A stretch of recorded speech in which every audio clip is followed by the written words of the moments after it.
Olá pessoal, aqui é o professor Bruno Medeiros de História em mais um vídeo para falar do vestibular da UERJ, a Universidade Estadual do Rio de Janeiro, que agora em 2023 volta a realizar o seu vestibular no formato anterior à pandemia. E o que eu quero dizer com formato anterior? O calendário da UERJ sempre previa a realização de 2 exames de classificação, que é a forma como a UERJ chama a primeira fase. Mas calma, se você não se inscreveu para a prova que vai acontecer agora no início de junho, não tem problema, você pode se inscrever para a realização do segundo exame. Essas duas provas, na verdade, são datas diferentes, oportunidades que a UERJ dá para que o vestibulando se qualifique para a fase final, que é a segunda fase, né, a prova dissertativa da UERJ. Então, se você não fizer a prova agora em junho, você pode fazer a prova no segundo semestre, e aí os classificados, tanto no primeiro como no segundo exame de classificação, serão convocados para fazer a opção de carreira e a prova dissertativa, que aí sim vai classificar você para uma das vagas da UERJ. Beleza? E como eu sempre digo, pessoal, o importante antes de fazer qualquer exame vestibular é você conhecer bem a prova, entender como é que é o modelo de questão, que assuntos aparecem, como é a abordagem da prova, tá? Especialmente quando a gente pega provas do tipo teste. Por quê? Existem alguns vestibulares que vão pedir questões muito mais conteudistas, por exemplo, é o caso da FUVEST.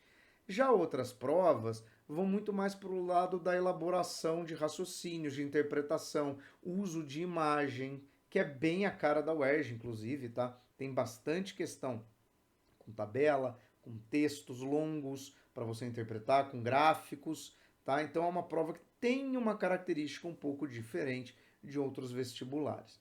E sabendo disso, dessa importância de você conhecer a prova antes de fazer o seu vestibular, a própria UERJ elaborou lá em 2018 e em 2019 um simulado que ela deixou lá no site do vestibular para que você, antes de fazer a prova, fizesse um simulado elaborado pela própria banca que elabora a prova da UERJ, ou seja, é um simulado oficial da universidade. E olha só o que ela coloca aqui na orientação, primeira parte da orientação. Os objetivos do segundo simulado, né, porque o primeiro é de 2018, para os exames de qualificação do vestibular estadual 2019 são, primeiro, dar conhecimento aos futuros candidatos acerca do modelo da prova. Todas as questões são inéditas e foram elaboradas pelos membros das bancas de linguagem, língua estrangeira, matemática, ciências da natureza e ciências humanas. Então, olha só. Aqui a gente também já consegue perceber como é a disposição das questões da UERJ. Você tem algo muito mais próximo, por exemplo, do modelo do Enem, né? Questões de ciências da natureza, questões de ciências humanas, ou seja, algumas dessas questões têm ali elementos de história misturado com elemento de filosofia, de sociologia, de geografia, você tem ali uma interdisciplinaridade maior, tá? Então, você tem todas essas questões para analisar aqui na prova. Como sempre, pessoal, esse caderno de questões, tá? O link dele estará aqui na descrição do vídeo, né? E antes da gente resolver aqui as questões, eu já quero pedir para você dar o seu like, se inscrever aqui no canal, né? Ativar as notificações e compartilhar esse vídeo com seus amigos aí para ajudá-los nessa preparação, né? Mas vamos aqui agora para a parte de ciências humanas. São 14 questões, tá? São as últimas. Começa ali na questão 47, que é uma questão que eu considero de geografia, porque está falando da lei anti-imigração nos Estados Unidos, tá? E aí nós temos aqui a primeira. Então, assim, já de cara, vamos analisar a prova, que eu acho que é o que é mais importante aqui. Questões de atualidade, tá? Então a UERJ ela está sempre muito antenada com isso. Inclusive uma coisa que é bem legal, e no final desse vídeo tem um link para as resoluções dos últimos vestibulares da UERJ, a UERJ tem usado bastante matérias de jornal, tá, sobre assuntos de atualidade. Outra coisa que ela tem usado bastante são referências de cultura pop. Então, por exemplo, saiu um filme do Pantera Negra, apareceu no vestibular da UERJ para falar dessa questão racial. Acontecem determinados eventos, tá, de música, de arte, de cultura, ela coloca isso no vestibular. Então, assim, muito rápida essa conexão entre atualidade e temas da cultura popular, coisas que imagina-se que o vestibulando foi exposto, né, durante essa fase de preparação, por conhecimento de mundo, relacionando a algum tema próprio do vestibular. Então, isso é sempre bem interessante nessa prova. Aqui na questão 48, vamos aqui começar a resolução das questões propriamente com conteúdos da história, né? A gente tem aqui a cerimônia de abertura das Olimpíadas de Berlim, 1936, e aí você tem a fotografia, tá? Só lembrando, 36, né, é a Olimpíada do nazismo, né? Você consegue perceber aqui suásticas, né, aqui nessas bandeiras perfiladas, e inclusive um detalhe importante, tá, pessoal? Toda essa mise-en-scène da cerimônia de abertura dos Jogos Olímpicos, com as delegações perfiladas no estádio, e cerimônia com acendimento de pira olímpica, isso se consagrou nessa Olimpíada, tá? É a partir da elaboração de um ritual olímpico pelo nazismo e principalmente pelo registro feito em filme, né? Você tem ali o Olímpia, né, que é o grande documentário feito pelos nazistas, né, feito pelo departamento de propaganda do governo alemão sobre a Olimpíada, que vai consolidar esse imaginário, né, de como é uma cerimônia de abertura, como deve ser toda essa parte muito teatral, inclusive, né, dos Jogos Olímpicos. E aí você tem a questão que fala o seguinte, ó, a cerimônia de abertura das Olimpíadas de 36, ilustrada na foto, apresentou alguns dos símbolos e ideias do nazismo. No contexto das competições esportivas, um dos principais valores da propaganda nazista com relação à identidade nacional alemã bom, qual era o objetivo, qual é o foco, né, do nazismo, pensando que os Jogos Olímpicos seria uma competição entre nações, logo entre populações de origem diferente, né? Então vamos lá, autenticidade da cultura. Só que se a gente for olhar, os Jogos Olímpicos fazem referência a um elemento da cultura grega, da antiguidade, né? Emula-se essa referência do mundo antigo. Então não seria autenticidade, já que é algo compartilhado com várias nações, né? Nesse contexto dos Jogos Olímpicos modernos. Então não é algo autenticamente alemão. Então não pode ser o item A. B, superioridade do povo, aí pensando no fato da vitória sobre outras nações, né? Sobre outras etnias. E aí você tem que lembrar de toda a questão da eugenia, toda a questão do racismo científico, da noção de raça ariana. Grandiosidade do território, mas isso não é evidenciado nos Jogos Olímpicos, até porque você vai concentrar os Jogos Olímpicos em uma única cidade, não vai ter uma relação. Não faz muita diferença para os Jogos Olímpicos, né? Se um país é grande territorialmente ou pequeno. E modernidade da economia também não, porque o que está em disputa ali é a superioridade física, inclusive, né? O que tem algo muito relacionado à eugenia. Então aqui a questão tinha como gabarito a alternativa B.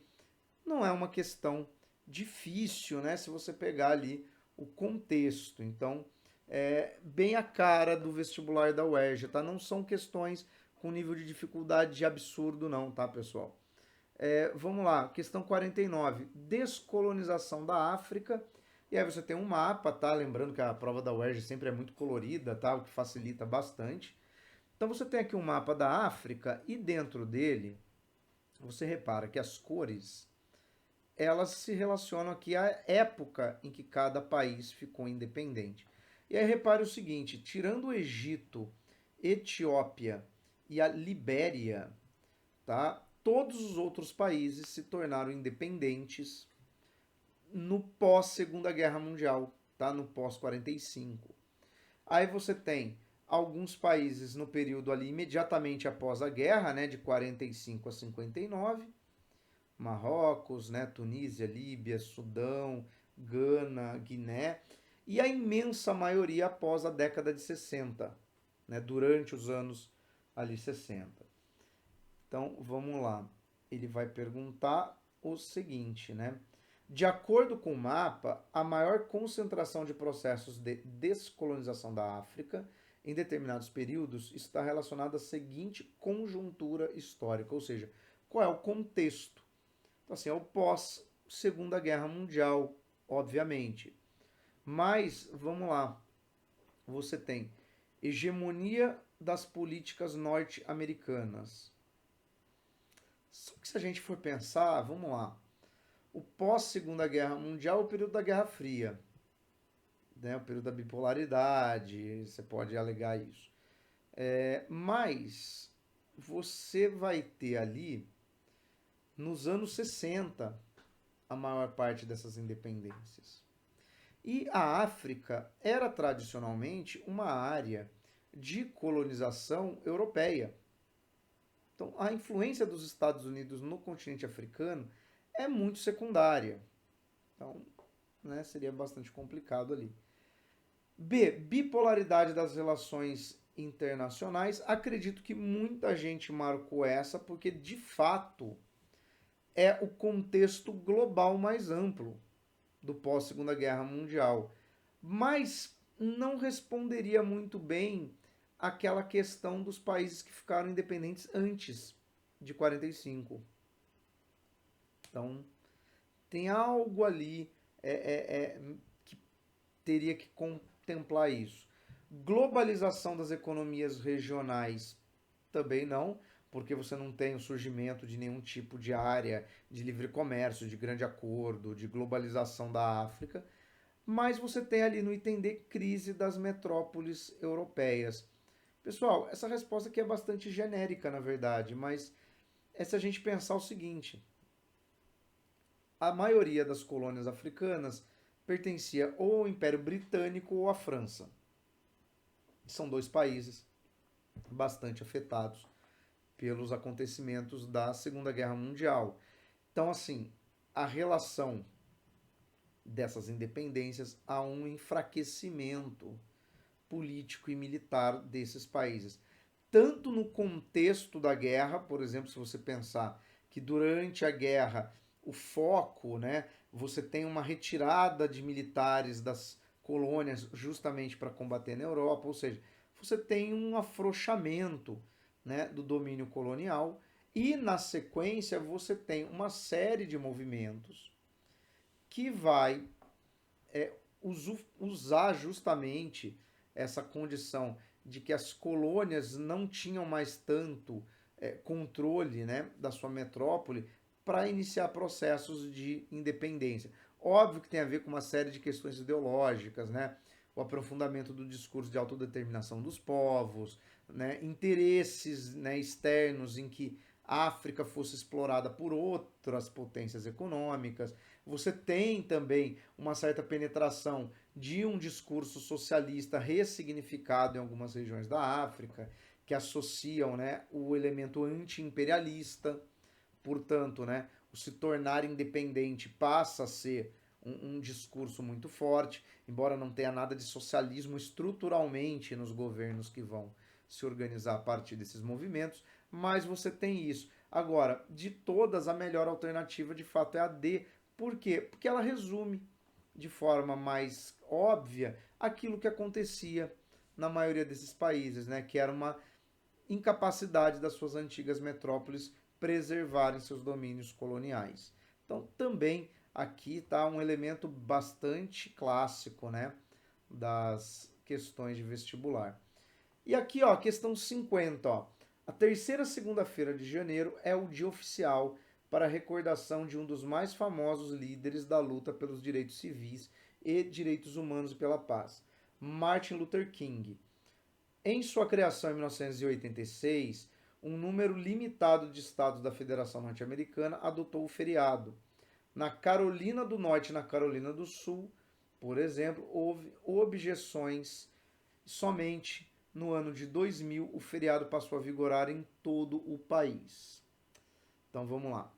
Feriado, né, o dia de Martin Luther King é um dos feriados nacionais nos Estados Unidos, mas aqui a gente vê dois elementos importantes. Primeiro, como essa data ela é recente, né? E como ela não foi adotada de forma unânime e uniforme nos Estados Unidos. No Brasil, a gente tem uma coisa um pouco equivalente, que é o Dia da Consciência Negra, né? Porque o Martin Luther King é um líder pelo direito civil dos negros.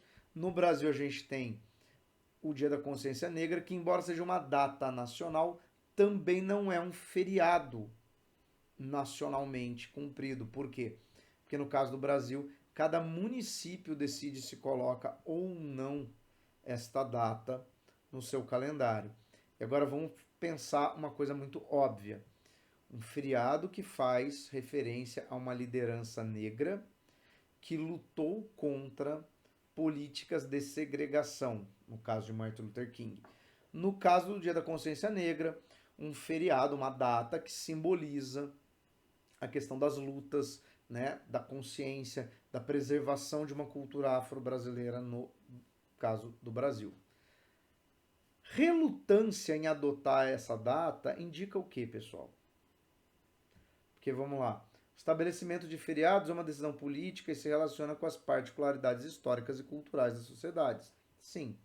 No caso norte-americano, a não adoção do dia de Martin Luther King em todos os estados da federação, desde a criação, está associada ao seguinte aspecto. Né? Quem se opõe ao dia de Martin Luther King está demonstrando o quê? Uma questão de disputa partidária? Não. Né? Uma herança de segregação racial? Sim. São estados, né, onde você tem ali uma predominância, né, branca e racista. Até porque são normalmente estados que, no contexto da Guerra Civil Americana, eram estados confederados, eram estados sulistas. Eram estados que queriam a preservação da escravidão e foram estados que depois adotaram leis de segregação. Porque, olha lá, limitações de ordem democrática, não. E tradições de puritanismo religioso também não. Não é uma questão de que as religiões se opõem a feriados. Tá? Então, assim, a resistência em adotar o feriado de Martin Luther King nos Estados Unidos e o Dia da Consciência Negra, no caso do Brasil, são resquícios de mentalidade racista, de mentalidade escravocrata, né, de uma relutância em prestar homenagem a algo que diga respeito à comunidade negra. Tá? Então, inclusive, coloque aí nos comentários, na sua cidade, Dia da Consciência Negra é feriado? Tem várias cidades em que não é. Procure saber por que na sua cidade, inclusive, não é. Você pode descobrir coisas perturbadoras. Olha só, 51. Questão também clássica, uma fotografia, né? Atlas de História do Mundo. Fotografia ali de fábricas, né? Finais do século XIX, o processo de industrialização alterou os espaços sociais de produção, como ilustra a foto da fábrica inglesa Electro Foundation. Uma das alterações que afetou diretamente a organização do trabalho dos operários foi, dinâmica industrial, né? O que altera na dinâmica do trabalho você ter ali o estabelecimento de fábrica.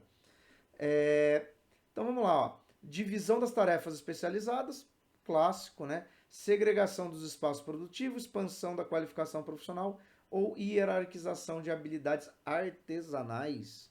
Só que a indústria é o oposto da ideia de habilidade artesanal, né?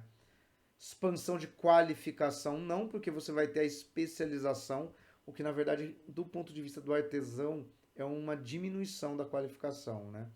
Segregação de espaços produtivos, mas aqui você vê todos trabalhando juntos, então só pode ser o item A, divisão de tarefas especializadas. Bom, dando prosseguimento aqui, vamos para a questão 52 também é de geografia, que tem várias questões de geografia na sequência, tá? Que falam de dados, de tabelas. E aqui a gente tem uma questão que é meio de história, meio de geografia, porque vai falar, ó, principais países de origem dos imigrantes para cada unidade federativa dos Estados Unidos. Temos dois mapas dos Estados Unidos, né? Um de 1900, que reflete a imigração do final do século XIX, um de 1950, que reflete a imigração motivada pela Segunda Guerra Mundial. E aqui a gente percebe o seguinte, ó. Você tem pelas cores, a nacionalidade que predominava em cada um desses estados em cada momento. E aí você vai ver o seguinte, né? Noruega, Itália, Canadá, Cuba, Rússia, México, Irlanda, Grécia, Alemanha, Reino Unido, Suécia e China. E aí você tem ali a distribuição dessas populações. A partir dos dois documentos cartográficos acima, é possível reconhecer um mapa com os percentuais de população branca de origem europeia por município nos Estados Unidos no início do século XXI. Este mapa está representado em... Pessoal, vamos olhar os dois primeiros mapas, especialmente o da década de 50. Pode reparar, ó, tirando Cuba, México, tá?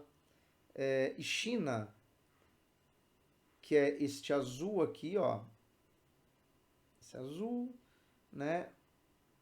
México, essa parte aqui do oeste, Califórnia, Texas, né? Esses estados aqui da divisa. E Cuba, que você tinha aqui no primeiro, na Flórida, mas aqui no segundo já não é a principal imigração, ou seja, tem muita imigração, mas depois tem outras imigrações. Você tem que concluir o seguinte, que lugar dos Estados Unidos a população é predominantemente branca de origem europeia. E aí você tinha essas opções aqui nos mapas. Pessoal, e aí a gente tem que lembrar que os Estados Unidos é um país de maioria branca. Os negros nos Estados Unidos não chegam a 15% da população. É também um país de baixíssima mestiçagem. Eu sempre gosto muito de falar disso, porque muitas vezes a gente tende a comparar algumas coisas do Brasil com os Estados Unidos, mas a composição étnica do Brasil e dos Estados Unidos, embora tenha vários traços semelhantes, se dá em níveis, né, em porcentagens completamente diferentes. Então, repare, né, que a área de fronteira aqui, o sul dos Estados Unidos, de fato, ele é menos branco. Por quê? Porque você tem os latinos, né, os mexicanos principalmente, e você tem uma grande concentração de população negra que descende dos escravizados. Agora, as grandes cidades, a parte centro-norte dos Estados Unidos, de fato é uma região de predominância, sim, mas uma desproporção muito grande de uma maioria branca. Tá? Isso inclusive explica, né, por que nos Estados Unidos um candidato abertamente racista como Trump, né, que inclusive tinha vínculos com a Ku Klux Klan, né, foi elogiado e tal, consegue se eleger. Tá? Isso para eles não é um problema. Por quê? Porque ele está dialogando com uma população predominantemente branca e que tem, né, uma identidade com esse tipo de discurso. Então, exótico é uma eleição de um cara como o Obama. Tá? O Trump, embora seja bizarro, é muito mais perto da regra, ou pelo menos de uma regra que causa um desconforto, porque é óbvio, né? Até o racista gosta de fingir que não é racista, mas não é inesperado. Né? É lamentável, é outra coisa, é outro parâmetro. Né? E aqui a gente tem o seguinte, ó, 58. Fatores históricos e geográficos que influenciam a forma como a violência é percebida no Rio de Janeiro e em São Paulo. E aqui interessante, né? Porque, de fato, você tem toda uma questão da favela do Rio de Janeiro e da favela de São Paulo. Tem muitas semelhanças, mas também muitas diferenças. Inclusive, para quem gosta do tema, recomendo ouvir a entrevista do Gregório do Vivier no Mano a Mano, né, o podcast do Mano Brown lá no Spotify, em que inclusive eles falam disso, né? O Mano Brown, um paulistano, né, um paulista da periferia, né? E o Gregório do Vivier, um branco da zona sul do Rio, mas que tem o contato da favela, e eles falam justamente desse aspecto, de como no Rio de Janeiro, mesmo as pessoas de bairros mais elitizados têm um contato muito próximo, né, com elementos da favela. Já em São Paulo, não. Existe um espaçamento maior, uma divisão espacial maior. Então, olha só, as favelas paulistanas nasceram e proliferaram em condições bem diferentes das cariocas. alterando, segundo estudiosos, a percepção das classes média e alta sobre a desigualdade social. Apesar de a recente onda de violência em São Paulo, que matou 1.157 pessoas até outubro de 2012, ter razões mais complexas e não poder ser relacionada diretamente à favelização, é inegável que, se o mesmo ocorresse no Rio de Janeiro, a população das zonas mais favorecidas teria uma percepção maior de seu impacto. Porque, de novo, é isso. A periferia de São Paulo é a favela. No Rio de Janeiro, a favela se encontra entremeada na cidade. Então, o que acontece na favela tem um impacto de percepção maior nas populações que não vivem nas favelas. E aí você tem um mapa, né, aqui da cidade de São Paulo, com as áreas de favela, ó, o centro expandido aqui de São Paulo, ó, aqui a USP, Parque do Ibirapuera, né? Você não tem favelas praticamente dentro da cidade. As áreas aqui consideradas favelas são marginais na geografia de São Paulo. Já no Rio de Janeiro, repare o seguinte, ó. Você tem aqui o centro de São Paulo, o centro do Rio, quer dizer, mas a zona norte do Rio de Janeiro, ó, que é inclusive onde eu nasci, cheia de favelas, né? Para quem for estudar na UERJ, a UERJ do lado tem o Maracanã, do outro lado você tem a favela da Mangueira, né? Você ali perto tem o Salgueiro, ou seja, você tem várias favelas entremeadas em bairros de classe média. Então, com o apoio dos mapas, identifica-se uma característica socioespacial diferenciada entre esses dois conjuntos metropolitanos de favelas, que permite explicar as diferentes percepções da violência mencionadas no texto. Essa característica está apresentada em topografia mais acidentada das favelas cariocas. Mas não é isso, né? Não é o fato de ser acidentado, de ser um morro. Porque se fosse um morro longe do bairro de classe média, da área central, você teria o mesmo impacto, o mesmo efeito. Várias favelas periféricas de São Paulo também são morros. Mas é essa questão aqui. Em São Paulo, a favelização está associada ao processo de periferia. Já na cidade do Rio de Janeiro, o processo de favelização está de fato associado à ocupação dos morros, e a cidade vai crescendo, entremeando estes morros, e com isso você tem, num ambiente muito próximo, a favela e o bairro de classe média. Tá? Densidade demográfica mais elevada das favelas cariocas não é um problema, né? A acessibilidade rodoviária às favelas paulistanas também não é essa a questão. Né? A questão é como essas duas cidades se constituíram historicamente e ocuparam, né, o espaço. Então, é uma questão bem interessante, né? Eu que sou nascido no Rio, mas moro em São Paulo, né? Essa percepção para mim é muito óbvia, tá? Mas, de fato, para quem vive numa cidade ou em outra e às vezes não percebe, nunca teve o contato com essas duas dinâmicas que são muito diferentes, às vezes tem que parar um pouco para dar uma refletida. Mas aqui a alternativa B, né? A alternativa mais adequada. E aí nós temos aqui a última questão, ó, que é a questão que tem uma charge, questão 60. Ó. Os quadrinhos abaixo de autoria do cartunista em fio fizeram parte de uma série publicada originalmente nos anos 70 e 80. Posteriormente foram republicados em diversas mídias. Tá, e você tem o quadrinho do em fio. Vamos ver aqui, ó. Tem o cangaceiro, né? Zeferino de Deus, corre aqui. A Caatinga vai ser integrada ao Sul Maravilha. Seremos servidos pela adutora do Guandu, uma filial do Souza Aguiar, uma padaria com leite, pão, chicletes. Você não entende nada de integração nacional. Vamos ter televisão. Que é aquela questão, né? Da integração do território feito durante, principalmente o governo militar, né? Interessante, né? A adutora do Guandu é a adutora que abastece a cidade do Rio de Janeiro, né? Inclusive é a adutora que o ex-presidente Bolsonaro, quando era militar, planejou explodir, né? Procure aí, veja explosão Guandu, né? Que é aí que ele é expulso do exército, né? Então, olha só, né? Até a década de 60, a integração física do território brasileiro era bastante precária. Durante o regime civil-militar, as redes necessárias ao processo de integração foram significativamente ampliadas e modernizadas.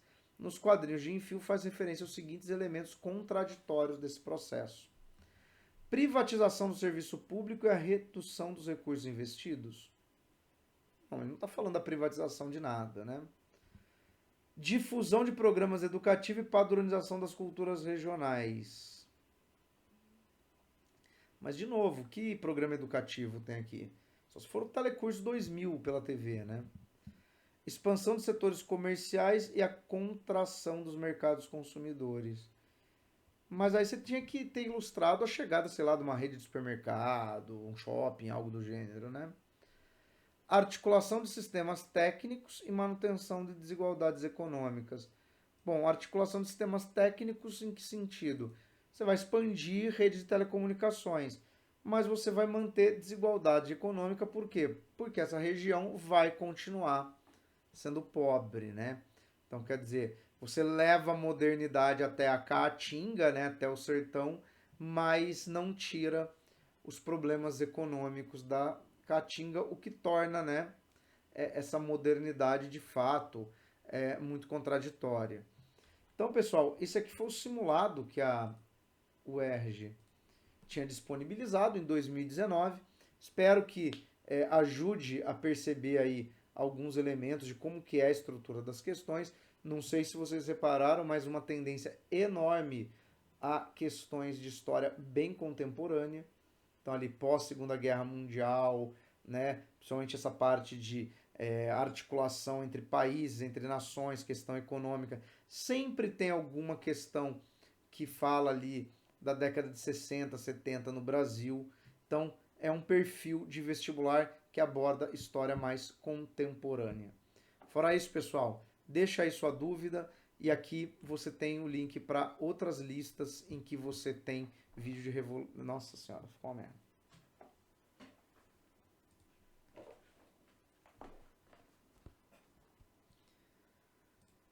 Bom, pessoal, essa foi a resolução desse simulado 2019 da UERJ. Acho que deu para ver um pouco como é o padrão da questão. Dá também para perceber que é uma prova de história que aborda muito mais temas da história contemporânea, né? Você não vê menções a questões da Idade Média, Antiguidade. É uma prova que realmente pesa mais esse pós-Segunda Guerra Mundial, século XIX, século XX.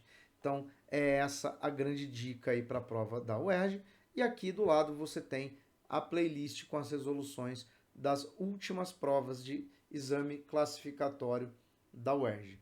Pessoal, fora isso, bons estudos, se inscreve aqui no canal, ativa as notificações e até o próximo vídeo. Um abraço.